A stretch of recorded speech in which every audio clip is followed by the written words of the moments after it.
திமுக அப்படியே கரைய ஆரம்பிக்குது. அவங்க கட்சியிலிருந்து யாருமே போகாம இருந்துட்டு இருந்தாங்க. இப்ப தஞ்சாவூர்ல இளைஞர் அணியில இருந்து பதவி விலகிட்டு போறாங்கன்னா, அது நம்ம சிந்திக்க வேண்டிய விஷயம். ஏன்னா திமுகல அப்பப்ப தீனி போட்டுக்கிட்டே இருப்பாங்க. அவங்களுடைய நிர்வாகிகளுக்கு ஏதோ ஒரு விதத்துல அவனுக்கு பிறந்த நாள், இவனுக்கு பிறந்த நாள், இல்ல ஒரு குடும்பத்துக்கு காசு எப்படியாவது வந்து கொடுத்துக்கிட்டே இருப்பாங்க. அவங்கள வந்து வேற எந்த வேலையும் செய்யாம வெறும் முழு நேர அரசியல் செய்யறதுக்காகவே கொடுத்துட்டு இருந்தாங்க. ஆனா இப்ப விஜய் பக்கம் இளைஞர்கள் அப்படியே படையெடுப்பாங்கிறத என்னோட சிந்தனை. எப்படி இருந்தாலும் திமுக கூட்டணி, திமுகவும் கரைஞ்சா சரிங்க. திமுக வந்து ஒரு தீய சக்தி.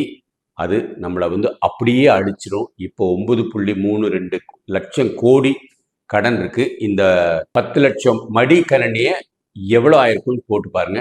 20,000 ரூபா மினிமம் வச்சாலும் அதை கணக்கை நீங்களே போட்டு பாருங்க. அந்த பணம் எங்க இருந்து வருது?